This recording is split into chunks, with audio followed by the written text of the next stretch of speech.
What's up, everybody? I'm Nehemiah Frank, founder, editor-in-chief, and the publisher of the Black Wall Street Times. And this is my amazing host, Andrew, aka Mr. Earthy Birth. How you doing today? And this is Black Ink Inside the Black Wall Street Times, a news publication that is rooted in Tulsa, Oklahoma. But of course, we broadcast this thing all across the nation. So you might be anywhere in the country and you're listening to us. And actually, we work remotely, so we're also across the country too. How are you doing today, Andrew? I'm doing good. Chock full of news today, but how are you? I'm doing good. I'm excited about starting this, I guess you can call it a podcast, a vidcast of some sort, where we're actually coming on Substack and all of the things and talking to you about some of our latest articles that we're publishing at the Black Wall Street Times, and then having discussions around what's happening across the country. Yeah, for sure. And so I guess we can just go ahead and jump right on into it. This is our first episode. Don't forget to hit the subscribe button and the share button. Yeah, on that note, we did just launch our online store. So if we can get at least 10 paid subscribers during this for the Black Wall Street Times, we are going to be doing a t-shirt giveaway or some sort of merch giveaway. So if you're not a paid subscriber, join as a paid subscriber to help support the newsroom. Amazing. All right, so let's get started. So Tulsa officer removed, a Tulsa police officer removed a Black man from a bar. And the reason why we brought this story up is because recently there was a whole curfew situation after the Juneteenth festival. There was a shooting at the Juneteenth festival this year. And to remind everyone, we have never had this type of violence at any type of festival in Tulsa. So this is the first time where we have a shooting incident where multiple people are hit with bullets, people taken to the hospital. One person actually lost their life. The good thing is that both of the perpetrators who had the guns have been arrested by the Tulsa Police Department. Anyways, this ended up leading to a curfew being passed in the city by the councilors. I want to say it happened the very next week to try to curb the tale of the gun violence. But the issue with the curfew is that it only applies to the age up to 17 or to just, the day before you turn 18. It no longer applies to you. So it's pretty much for 18 and under.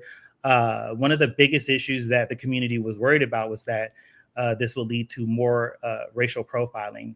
Now, Tulsa has done some amazing leaps and bounds over the last few years. We had a centennial a few years back that recognized the 1921 Tulsa Race Massacre, in which we actually had police officers deputizing the white mob. And so there has never really been I don't know, I would say a trusted history between the Tulsa Police Department and Tulsa's Black community.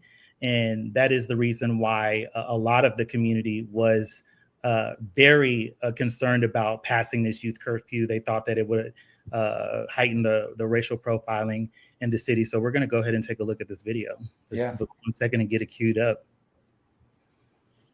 Let's go. Talk to him right here, bro. I ain't gotta snatch him away like that. I'm trying not to make a scene. I'm giving you an opportunity. It's too late for the scene. It's already made. So the thing that happened here that I found interesting, Andrew, when I was watching this video, and a friend actually had called and said, "Hey, did you see the video on TikTok?" And I didn't even know what was going on. It was my birthday this weekend, so I was just trying to celebrate that and kind of, not necessarily pay attention to what was happening in the news. But this is concerning. He's sitting down with his friends. And of course, we don't know all of the details. Our journalists are actually still working on this story. And so hopefully we'll have some more details about what happened. But pretty much he was just sitting down at this bar with some friends. He's clearly over the age of 18. And then there's an exchange that kind of gets a little intense with the Tulsa Police Department. He actually ends up getting up and having to go outside. So we'll listen in a little bit more. But like, what's going on? If we can watch him record, why can't you just talk to him right here?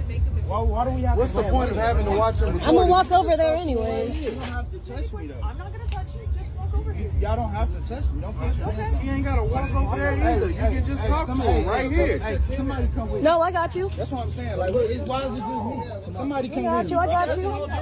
You want to do this? Like, what we doing? Hey, come on now. Like, what we doing? So there's a lot of questions that definitely need to be asked for transparency for those who do not live in Oklahoma.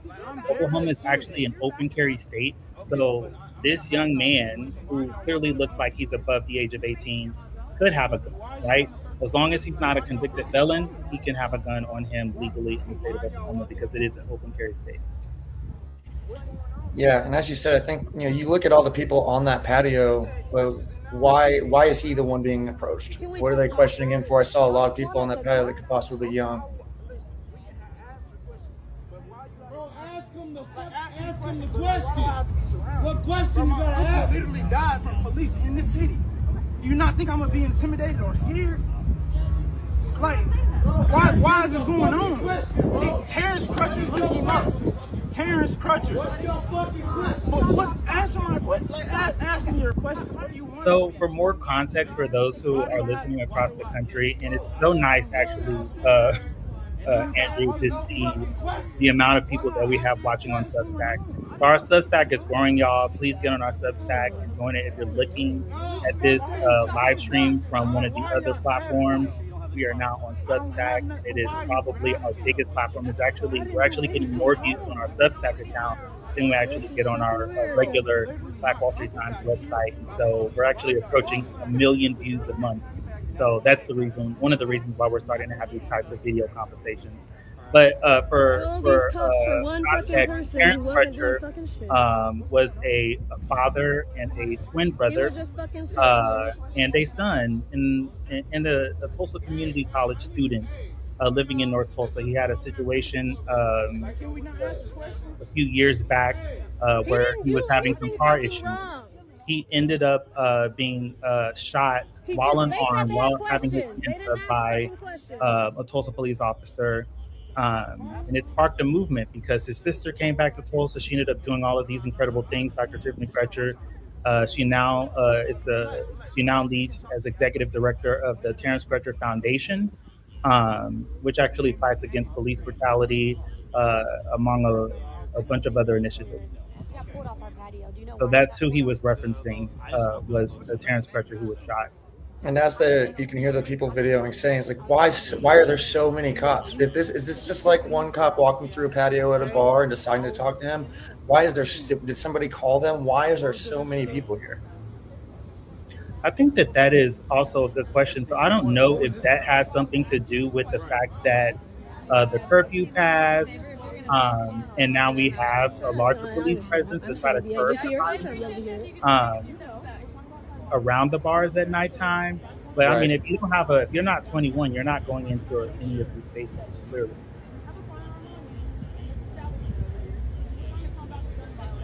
Yeah, and for me, one of the just simple thoughts is if this many cops can respond to this simple case at this one bar right now, how much of a demand right now is there actually to be having to enforce the curfew versus, for one again, person, like you that's said, what I'm saying. Like, why do we have all these people, all these cops for one person? How many teenagers are you actually seeing just hanging out on the streets like this, or are you actually approaching people with no context like this more often than not?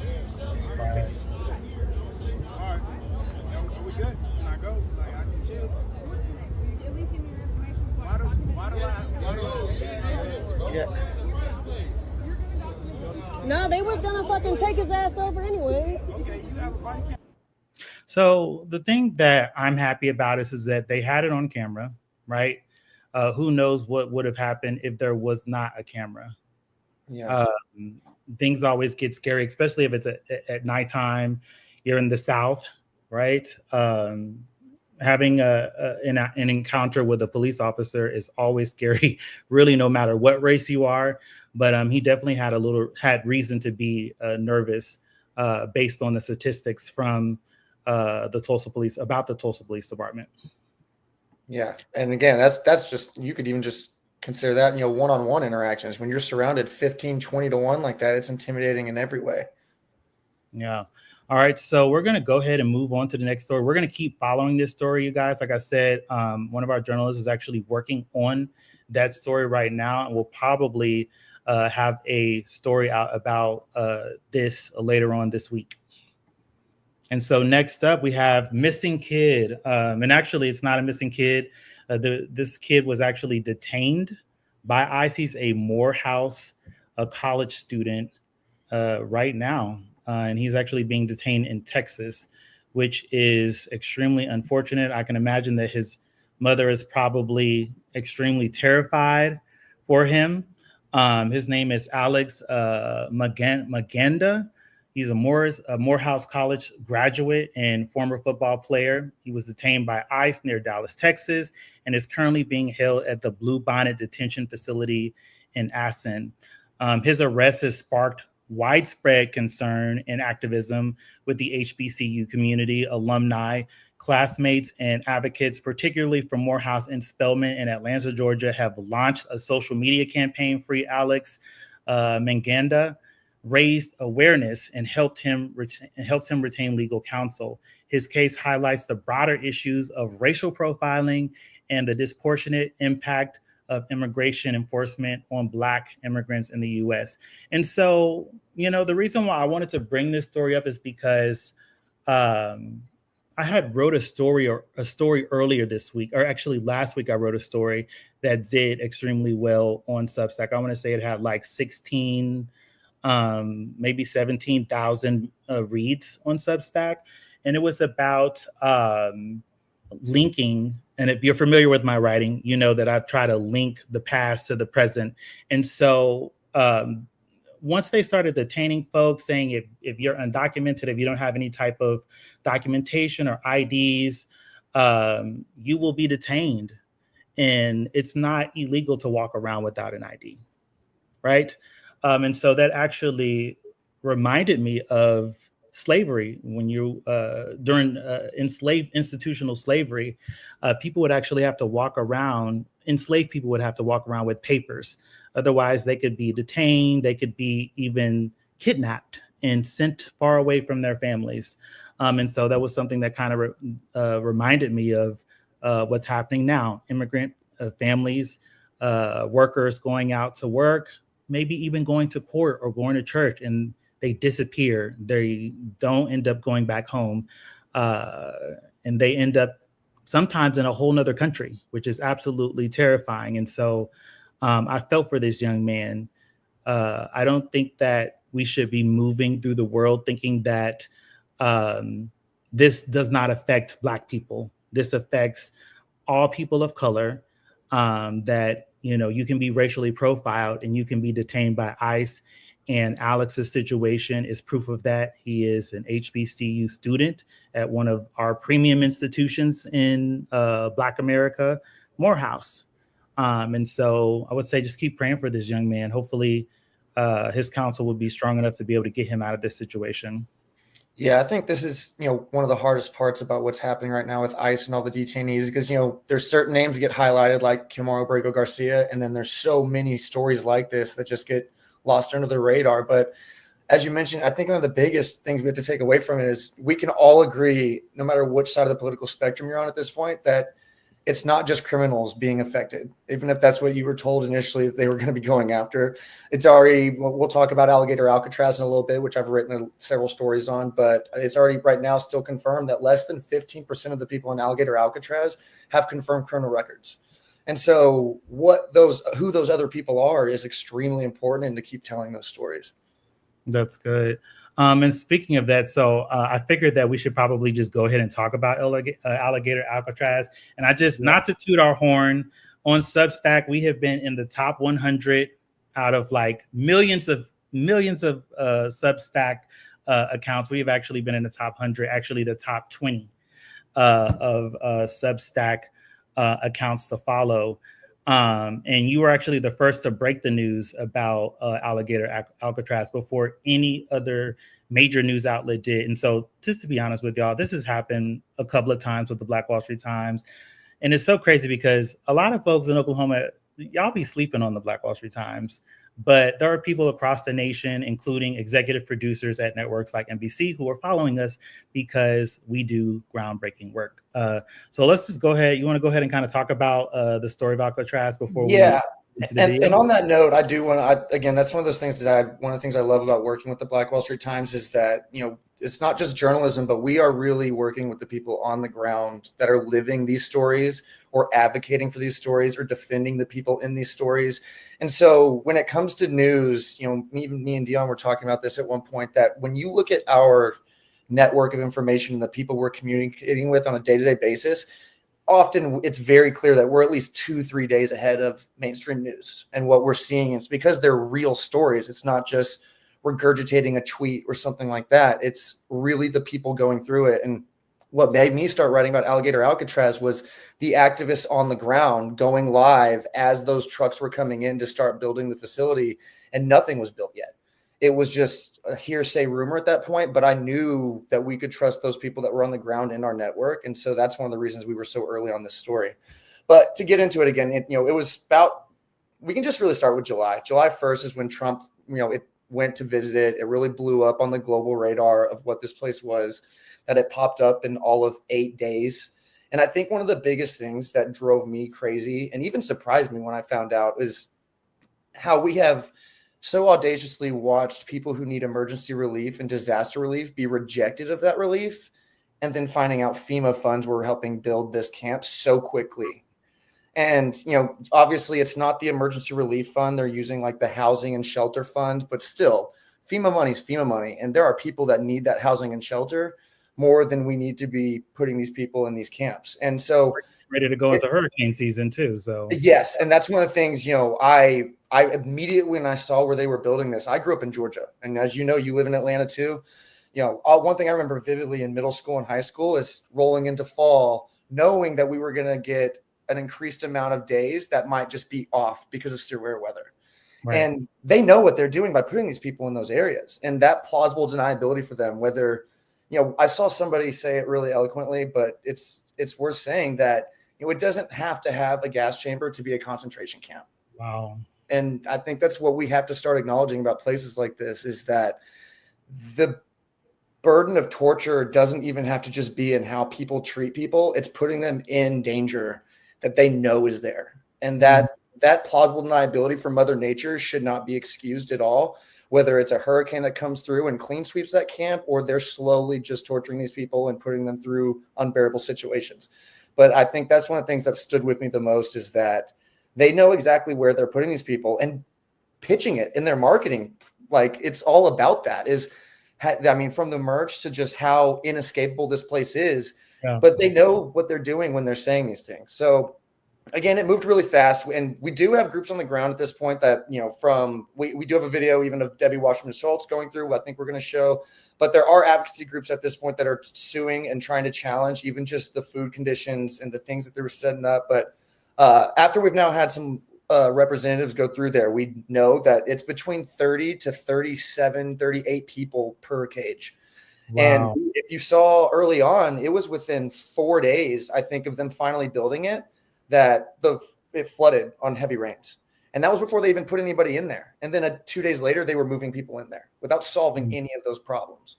So if we want to, let's go ahead and show that Debbie Wasserman Schultz video. I think she goes through some of the details of kind of what the conditions looked like from their tour. And I think it gives us a little bit more. Got it. No. Alligator Alcatraz.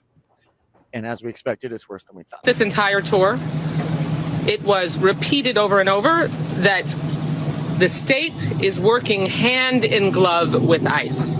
This facility was inspected by ICE. They review their detention standards. They are using cages. These detainees are living in cages.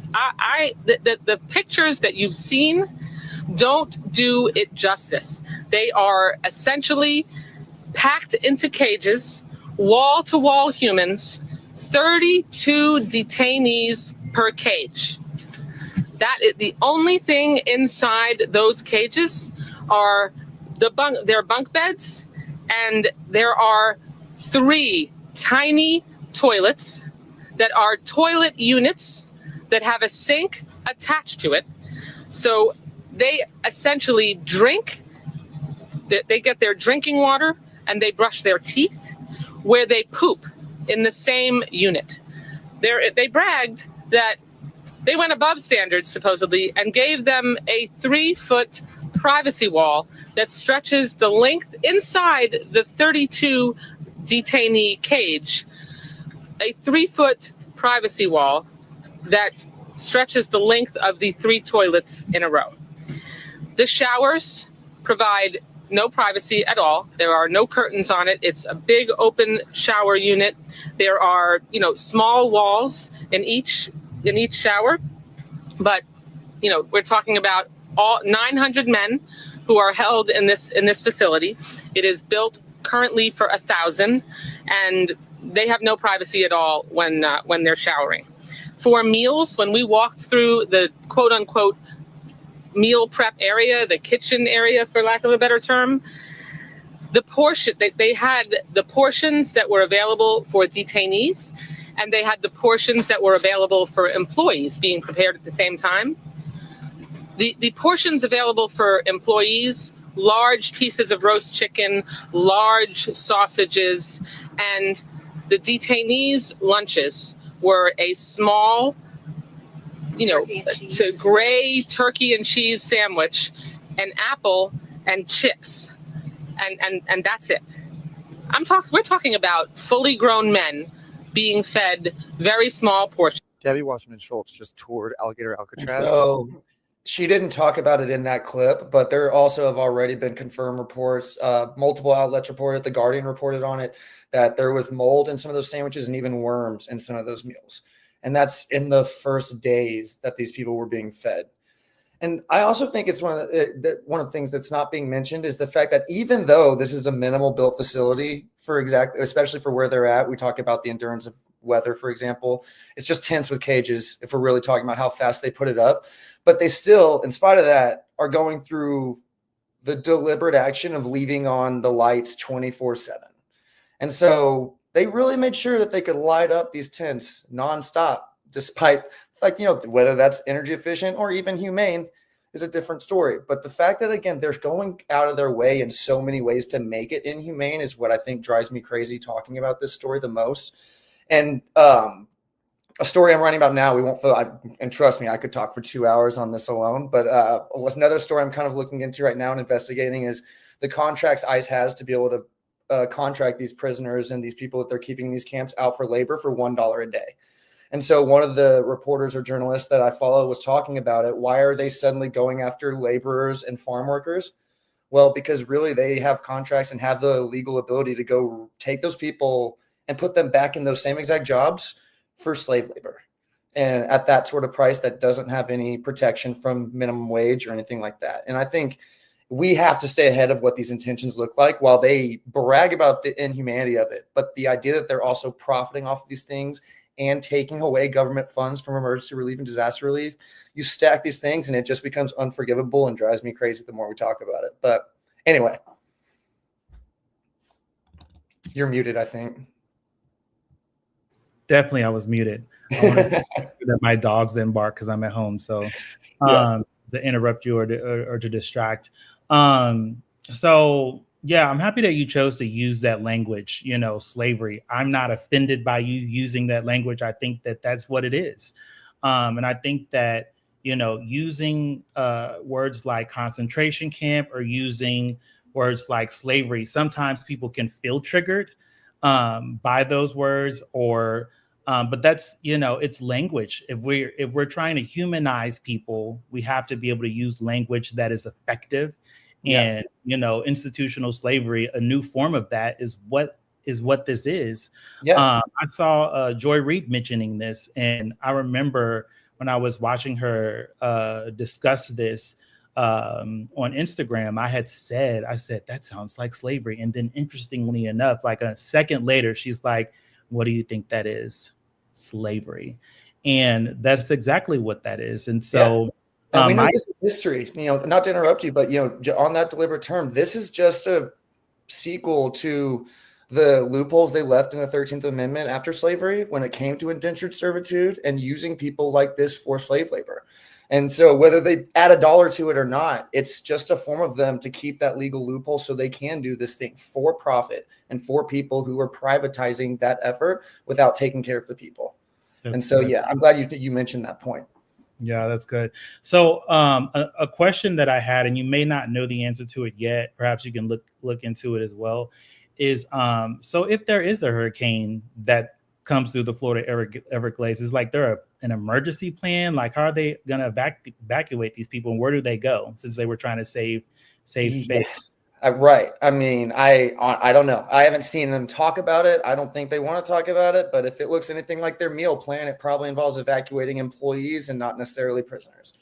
So in my mind, I think that's something that, anybody that we all need to be asking repetitively, and especially those people that are locals and know what that detriment is going to look like to those people, is just, what is the plan? What is the plan when we all need to be moving? What are you doing with those people?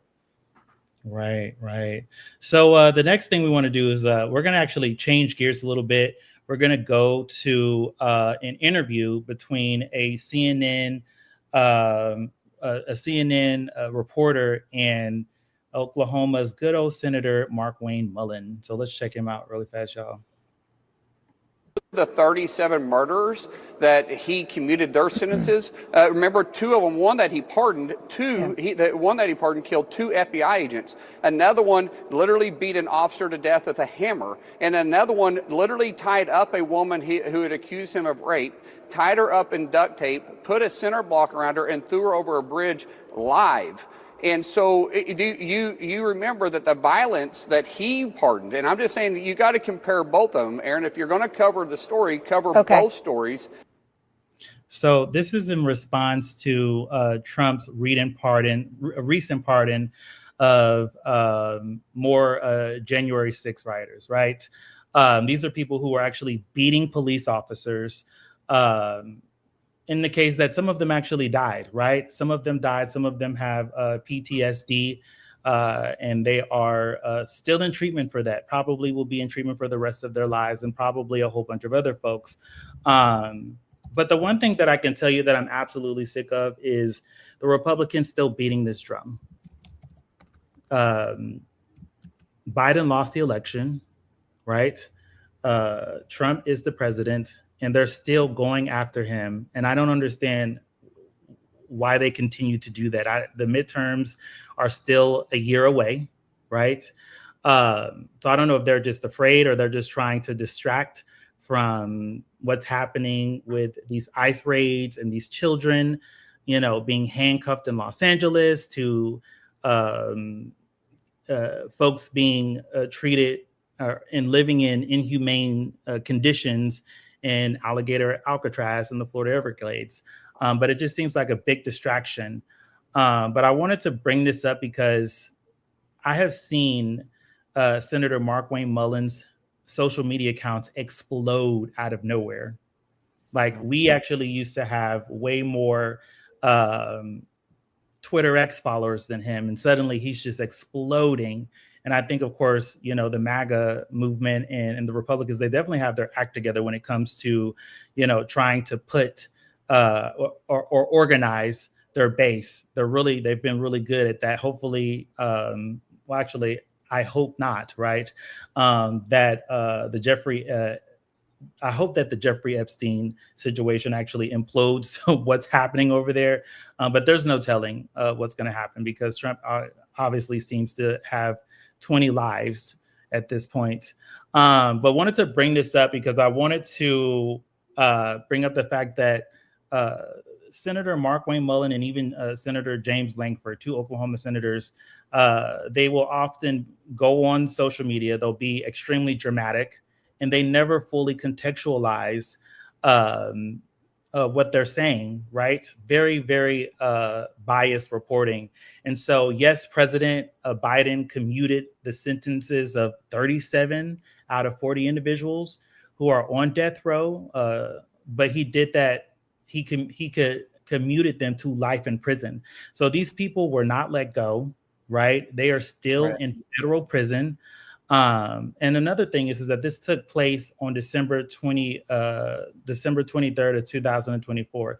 So the 3 death row inmates whose sentences Biden did not commute were convicted in cases involving terrorism. And one of them was the Boston Marathon bomber. I'm sure a lot of us know about that. But the other ones were the hate crime, the racially motivated crimes that took place. So you have Dylan Roof, who committed the massacre in Charleston, in the Charleston church shooting. That's where he walked into a Black church and started just killing all of the Black church members. And then the other one was Robert Bowers, who was the Tree of Life synagogue shooter in Pittsburgh, Pennsylvania. And so, but yes, just wanted to bring that up. Like, always look beyond just what they're saying and think about what they're not saying, because they're usually saying less than what they actually should be saying. Yeah, and one thing that's become so evident of, MAGA in particular, but especially representatives like this, is, deflection and projection is the entire game. They just want you mentally exhausted thinking about.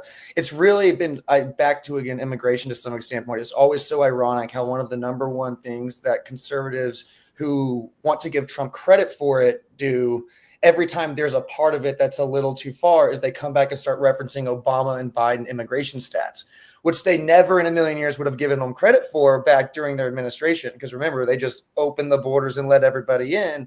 But right now, then it becomes this whataboutism. Well, they deported people too. And it's an intellectual game of gymnastics that just gets exhausting. But like you said, don't get lost in it. I think it's important to focus, on the target of what we're talking about and not let them bring up. And it is important also to acknowledge those wrongdoings. I'm not the type to defend the Democratic Party when it's worth talking about what they did wrong. And I think with a lot of conservatives, especially just average voters, one of the number one things you can do is give that humility that all Democrats are not good. There is a hypocrisy in the party, but let's talk about the difference between people who perform as the hero and aren't doing enough and the audacious heel willing to just take away everybody's rights. And those are both bad, but not the same thing. And I think that's always important to consider. That's good. So next on the agenda is the Department of Education. As many of you know, the Supreme Court just made a ruling that Trump can pretty much have his way with the Department of Education. So 1,400 people have been let go. I think they have 2 weeks to pack up their desk and leave. And so the reason why I want to bring this up, one, I used to be in education. I was a principal at one time. I was a full-time teacher. And the kids, they need after-school programs. One of the things in Tulsa is that we have a lot of after-school programs. And some of those after-school programs actually use the funding from the federal government to be able to function. And so once the Department of Education is gutted, those programs are at risk. We have special education that's at risk, right? But we also specifically have is the dismantling of the Civil Rights Division of the Department of Education. And so you have to think back, and we tried to warn folks, maybe we should have had a live back then. Maybe we should have been doing them every day like we're planning to do now, because clearly the media isn't doing enough to be able to get the message to the people about what's happening across this country. But if the Civil Rights Department, the Civil Rights Department of the Department of Education is dismantled, folks in Oklahoma would have to file their civil rights complaints to someone like Ryan Walters. And I don't think that filing complaints to Orion Walters is going to solve any type of racial situation that breaks out at any type of school, especially when it comes to brown and black children, and for good reason. We've already seen the book bans.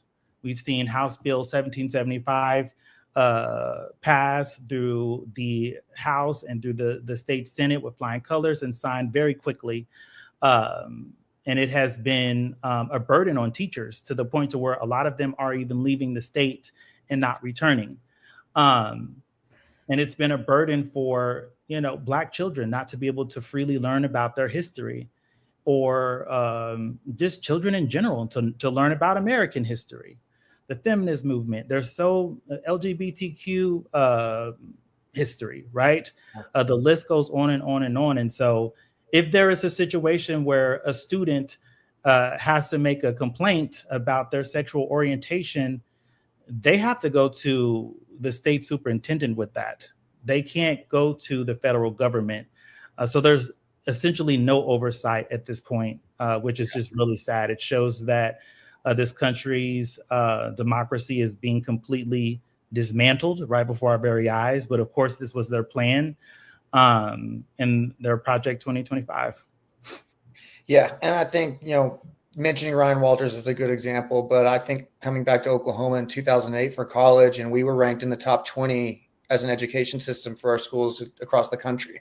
And ironically, Georgia at the time was ranked in the bottom 5 while I was going to school there. And I watched over the last 15 years as Oklahoma fell back to 49th and 50th in some lists of most cases of where our schools rank. And so it's one of those things that anybody nationally that wants to see a example of why just gutting your education budget and privatizing schools is not working, you can look at Oklahoma pretty handedly at this point. So it's super disappointing that the Supreme Court would let him go through with that. Also not super surprising with the dynamic we have on the Supreme Court, but frustrating nonetheless. Yeah, definitely frustrating. And so I think, with that said, I don't want to leave you guys without hope out there. The call to action is to get involved. You have to show up at your local school boards. You need to know who's running. We have a midterm election that's coming up, and you need to be getting organized right now.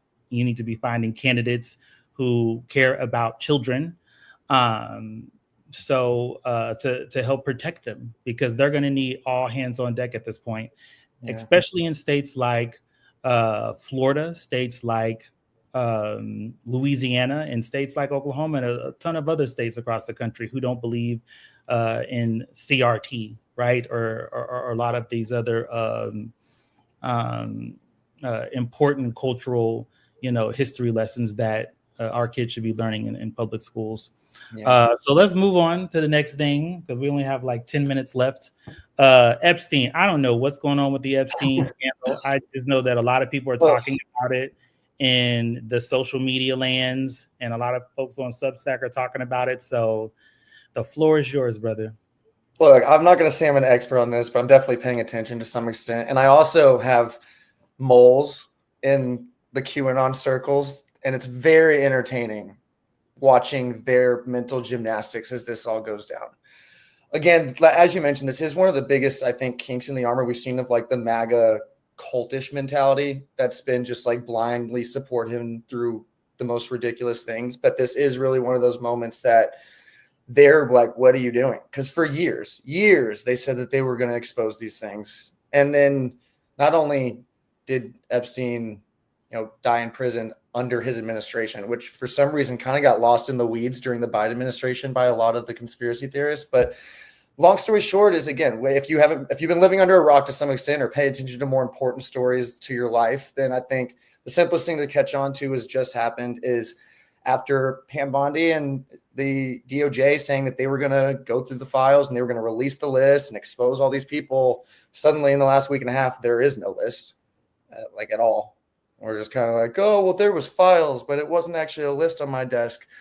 And Trump at this point is just squirming a little bit. I mean, he's online telling us to not talk about it. He clearly gave Charlie Kirk a call, or somebody did, to be very clear. Like, Charlie Kirk was all over this topic and then turned around and was like, you know what? I trust them. I'm not going to talk about it anymore. But the biggest thing I've ever seen. Yeah, and the biggest bombshell for me though is definitely I think the more recent reports, and I think Wired did a really good expose on this, but the footage from the prison, and that it is definitely confirmed to be modified. I think they're saying that 3 minutes are probably missing or edited, and the claim from the administration that I heard was that, well, this was possibly uploaded and then downloaded and then upload again, but it wasn't necessarily edited. And 1 minute disappears per hour from the footage anyway, which is really interesting to hear suddenly. We never heard that, I think, early on when we got the footage to begin with. But I think everybody, is across the board, this is one of those unifying topics that, one, I think anybody that's non-conservative and has been looking at this topic, it's always been one of those things where it's frustrating to see it partisanized. If you really do have empathy for the idea of, people being sex trafficked or children like this, then this is not a partisan topic. It's a power topic, and it's an issue of influence. And making it about Tom Hanks because he got COVID first, or making it about Hollywood elites because they disagree with your politics, is something I never sat easy with, but it is something that is across the board in powerful circles and has been in history for a very long time. So we all want to see this exposed. And it's important to not let them gaslight us right now about what they said they would do, but also the evidence we already have. It's not like anybody who was paying attention objectively didn't see the relationship Trump's had for decades with Epstein, admitted on both sides by him and Jeffrey Epstein. And this really isn't that surprising. It's just a matter of, at this point, what checks and balances are going to be left to actually give us this information so we can actually get some closure on the topic, or is this just going to, disappear under the rug like any other government conspiracy that you can point to in history? So that's kind of where I'm at with it right now. I'm definitely paying attention, but it's one of those things that it's, if not guilty, why guilty shaped? So yeah, a hit dog will holler, as they say. Yeah, so, right. And they're definitely hollering, or maybe they're trying to silence everybody right at this point to not to find other distractions, of course. I definitely want to give a shout out to some of our Substack followers and some of the folks that are on our Substack who are commenting. So KB, thank you so much. Linda, thank you so much for tuning in. Yes, the last concern is the safety of their slaves. So we're referring back to, if there is a hurricane that comes through there, a lot of people are doubting that they're really going to be treat these people like humans, right? Mm-hmm. And then, of course, Florida sits on a peninsula. Yeah. So you just don't know how fast the storm could gain power. While it's approaching land. And without lingering too much on, severe weather and climate change right now, but I've been good friends with several environmental directors and the environmental director for Orlando. And these are cities that have high water, high tide areas coming into their sewers nowadays on sunny days, not from rain. And so, again, they know where this is located, and they're also working on contracts in other states, I will add. On that, when it comes to Alligator, Alcatraz, they are moving forward with trying to put these in other states. I know they're looking at Texas. They're looking at Georgia. So we just have to keep an eye on these contracts as they come up. But it's something we have to keep speaking up about for sure. Wow, that's wild. And she also had mentioned, hell, I'm triggered every second I listen to the news last few weeks over Epstein Gate. Many have been traumatized. I'm one of them. So I completely get it. So y'all, we're about to wrap up. We do have another story that I'd like to bring up. I don't have a slide for it. This is our first time actually going live on Substack at this capacity and just kind of going over a bunch of news stories. And so this one is what do Beyonce, Timberland boots, and bull riding all have in common? And they're all part of a growing movement to spotlight a forgotten piece of American history, the legacy of Black cowboys. These Black cowboys do exist. And actually, the Beyonce concert has been happening all across this country. The Beyonce concert was here in Atlanta this past weekend. And when I tell you that I wanted to go so bad, but could not, because we've had a lot of things happening in our personal and our family life this year. So we were not able to go to the Beyonce concert, but hopefully we will get to go to the future one. But let's talk about these Black cowboys. So from the historic Black rodeos in Oklahoma to modern day efforts to engage Black youth in cowboy culture. The truth is clear. Black history is cowboy history. In our latest article, our latest article on Substack, the history of Black cowboys, Black Wall Street Times journalist Anna Littlejohn explores how towns like Boley and Okmulgee helped shape this tradition, why Hollywood tried to erase it, and how creators today are reclaiming the narrative with films like The Harder They Fall. It's time to saddle up and learn the real story of the American West, one where Black cowboys ride front and center. You can read that at the Black Wall Street Times, and you can read that at our Substack. Well, that's all I have for today. Do you have any other last minute words for our audience? Just that shameless plug that, you know, it's tumultuous right now trying to keep Black-owned companies in general with DEI under attack, but Black-owned media as we take on topics like Trump and these sort of things. So if you can become a paid subscriber, it is going directly to the newsroom. It is going to these writers, and they deserve it. So if you're listening, please do so. And then at the very end, this will be reposted as an actual post on our Substack. So go back and share it and make sure people hear the word and, you know, keep talking about what's happening and what's important.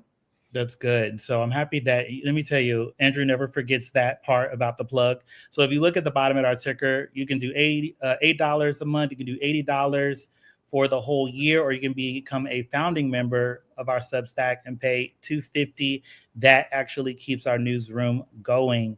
And we need that because we're actually down $50,000 this year in philanthropic funding. So as he had mentioned, I've been on several calls with other publishers across the country who are definitely taking a hit because of the Trump administration's attack on DEI and CRT and Black history and anything that looks like the America that we want to be. So anyways, please subscribe. We will be forever grateful for you guys. And then, of course, as he had mentioned, you'll get a chance to win a shirt. And perhaps in the future, we'll have some more of those Black Wall Street jackets from Greenwood Avenue that are so hot. And as a matter of fact, I have mine right here. Oh, yeah. Put it on. These jackets are super hot. Nice. Now, my air isn't fixed yet, but it's cool down here because we have a window unit in, and they're supposed to fix it on Friday. So hopefully I will have air and I'll be able to just kind of, you know, reminiscent of the fall because it's really hot right now. In summertime. Well, anyway, folks, we'll see you tomorrow evening at the same time, 5 o'clock Central Time, 6 o'clock Eastern Standard Time. And don't forget to hit the share and the subscribe button. And if you are able to subscribe become a paid subscriber to the Black Wall Street Times. Yep. All right. Peace, y'all. Bye, everyone.